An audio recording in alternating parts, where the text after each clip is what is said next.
की सख्त जरूरत थी, इसलिए वह उस कोठी पर पहुंच गई जिसका पता विज्ञापन में दिया गया था। कोठी के गेट पर बने केबिन में बैठे गार्ड ने रागिनी को रोका और कहा, तुम्हारे आने की खबर मेम साहब को दे आता हूँ। जब वह बुलाएंगी तब तुम अंदर चली जाना। रागिनी केबिन में रखे स्टूल पर बैठ गई। गार्ड कोठी के अंदर चला गया। रागिनी को बच्चों की देखभाल का कोई खास अनुभव नहीं था। यहाँ तक कि घर में उसके भाई का छोटा बेटा भी होता तो वह उससे दूरी बनाए रखती थी। कुछ देर बाद कोठी से एक दूसरा गार्ड आया और उसने रागिनी को मेम साहब के कमरे तक पहुँचा दिया। पहली मुलाकात कमरे में दाखिल होते ही रागिनी ने देखा कि वहाँ बैठी महिला संध्या ने उसे मुस्कुराकर देखा। हालांकि संध्या को देखकर साफ लग रहा था कि वह बीमार है।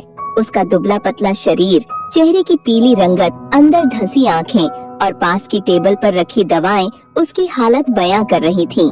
बैठो, संध्या ने धीमे स्वर में कहा। रागिनी ने डरते डरते कुर्सी खींची और बैठ गई। संध्या ने पूछा, तुम्हारा नाम क्या है? रागिनी।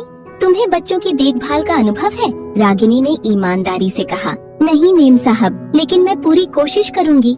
संध्या ने थोड़ी देर चुप रहकर रागिनी को देखा और फिर कहा, मुझे ज्यादा विकल्प नहीं है। मेरी तबीयत बहुत खराब है और मेरी बेटी आर्या की देखभाल के लिए मुझे किसी पर भरोसा करना होगा। रागिनी ने नौकरी शुरू कर दी। पहले कुछ दिन मुश्किल भरे थे। आर्या बहुत चंचल और जिद्दी थी, लेकिन धीरे धीरे रागिनी ने उसे संभालना सीख लिया। संध्या की तबीयत दिन ब दिन बिगड़ती जा रही थी। एक दिन उसने रागिनी को अपने पास बुलाया और कहा, रागिनी, अगर कभी मुझे कुछ हो जाए तो मेरी बेटी का ख्याल रखना। उसे मेरी तरह अकेला मत छोड़ना। रागिनी ने वादा किया कि वह ऐसा ही करेगी। एक दिन की घटना। एक सुबह जब रागिनी ने आर्या को नाश्ता कराया और खेलने के लिए ले जा रही थी, तभी उसने देखा कि संध्या कमरे में अचेत पड़ी है। उसने तुरंत डॉक्टर को बुलाया, लेकिन डॉक्टर ने बताया कि संध्या का निधन हो गया है। आर्या को यह समझाने में रागिनी को बहुत समय लगा कि उसकी माँ अब नहीं रही। नई जिम्मेदारी। संध्या के परिवार का कोई सदस्य नहीं था। रागिनी ने तय किया कि वह आर्या की देखभाल करेगी। उसने खुद को पूरी तरह आर्या की जिंदगी में झोंक दिया।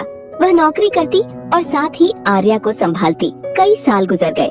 आर्या बड़ी हो गई और उसने पढ़ाई पूरी कर ली। एक दिन उसने रागिनी से कहा, माँ, अगर आप नहीं होती तो मेरा क्या होता? रागिनी की आंखों में आंसू थे। उसने आर्या को गले लगाते हुए कहा, तुम्हारी माँ ने मुझे तुम्हारे लिए चुना था। मैंने सिर्फ उनका वादा निभाया है। उस दिन रागिनी को एहसास हुआ कि उसने जो भी किया वह केवल एक नौकरी नहीं थी, बल्कि एक अनमोल रिश्ता निभाया था।